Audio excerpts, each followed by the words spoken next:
A very pleasant morning to all. I hope you are all well and good. I am your English teacher. First of all, with great pleasure, I welcome you all to our Caldwell Higher Secondary School. It's really a great blessing for you all in getting an opportunity to study in our school. Before we start in class, let us pray. Heavenly Father, we thank you for ever and ever for your everlasting love and mercy on us. Our students have come from various schools. Shower your blessings on them. Motivate our children to have a good concentration in their studies. Give them good health and mind. Enrich them in all their activities. God, you are our shelter and strength, always ready to help in times of trouble. Please guide and help our children to comprehend the lessons very easily. I ask these in the name of our Lord Jesus Christ. Amen. Students, now take page number 1, Unit 1, Prose Lesson, The Portrait of a Lady by Khushwant Singh. Portrait means a photograph or picture of a lady. Now, we can have a view about the author. Khushwant Singh is an Indian novelist and lawyer.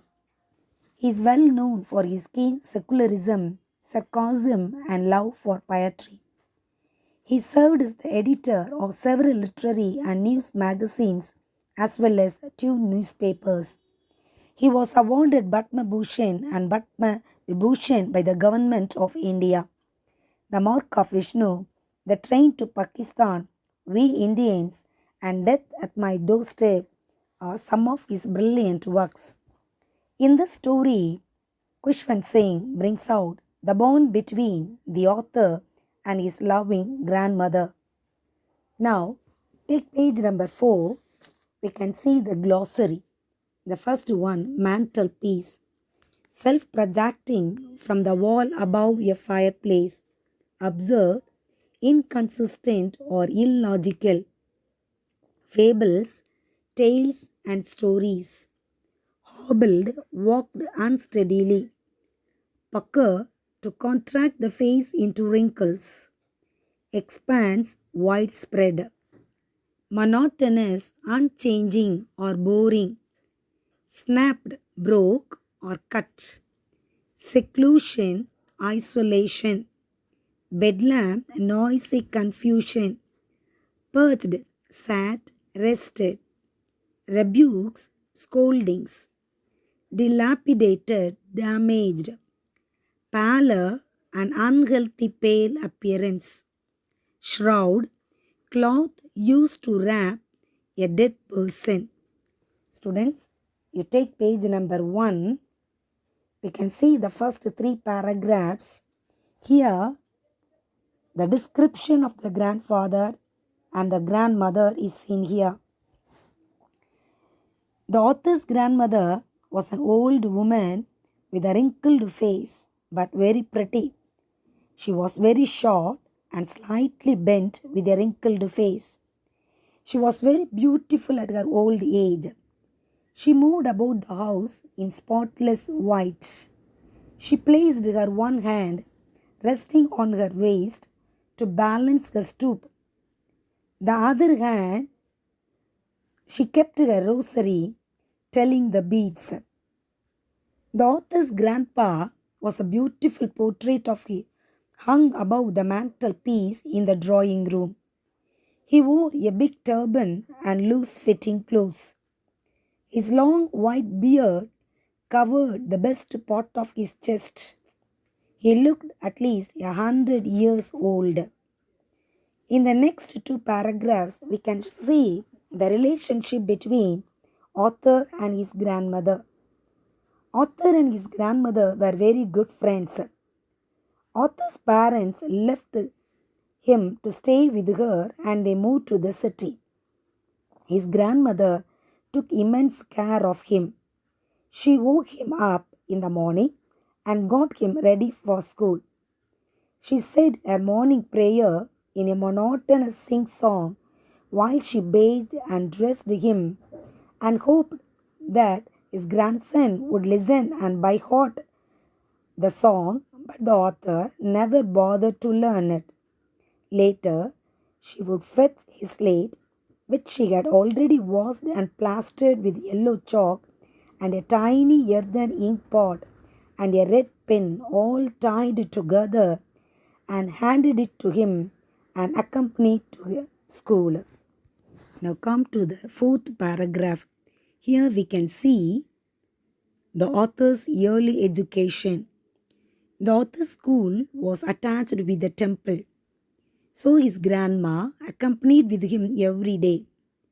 The priest taught the children alphabet and the morning prayer. They sat in rows on either side of the veranda, singing the alphabet or the prayer in a chorus, while his grandmother sat inside the temple reading the scriptures. When they had finished, they would return home together. On the way back, they fed the village dogs with the stale chapatis they carried. Come to the fifth paragraph. Here we can see the author's higher education. The author moved to an English school in the city, but his grandma couldn't accompany him to school because he went in a motor bus. As the years rolled by, there was a gap between them. He studied English words and little things of Western science and learning. The grandma was very sad because he did not learn about God. Later, he went up to university for his further studies. The common link of friendship was cut. His grandma accepted it and confined herself to the spinning wheel. In the sixth paragraph, we can see the happiest moments of grandma, even in the absence of her grandson. Every day in the afternoon, she relaxed for a while to feed the sparrows. She sat in the veranda and broke the bread into little bits. Hundreds of little birds collected around her, creating a veritable bedlam of chirruping. They perched on her legs, shoulders, and even on her head, but she never shooed them away nor got angry. It used to be the happiest half hour of the day for her. In the seventh paragraph, we can see the grandma's farewell to the author when the author decided to go abroad for his higher studies. He thought that his grandma would get upset when he moved to abroad, but she did not show any emotion. She went along with him to the railway station. She kissed him on his forehead and bid him farewell. She was lost only in prayer. The next two paragraphs, we can see the last days of his grandma. When his grandson returned after 5 years, she did not show any kind of emotion. Rather, she was very happy in feeding the sparrows. In the evening, a change came over her. She did not pray. She collected the women of the neighborhood, got an old drum, and started to sing and avoided praying. The next morning, she fell ill with a mild fever and she knew her end had come. Students, now we come to the last two paragraphs. The grandma laid peacefully on bed, praying and telling her beads. She did not talk to anyone but kept praying. Her lips stopped moving and the rosary fell from her fingers. A peaceful pallor spread on her face and the author knew she was dead. They carried her off the bed and covered her with a red shroud and laid her on the ground, all over the veranda and in her room, right up to where she lay, dead. Thousands of sparrows sat scattered on the floor. There was no chirruping. The author's mother fed them with little crumbs, but the birds never touched them. When they carried her corpse, the birds also flew away quietly. From this story, we understood the love and affection of the grandmother towards author and towards animals. The prose lesson is over. Students, I want to give an advice to you. Better you can get two long size notebook, one for your revision notebook and one for your test notebook. I will give the question and answers the next day itself.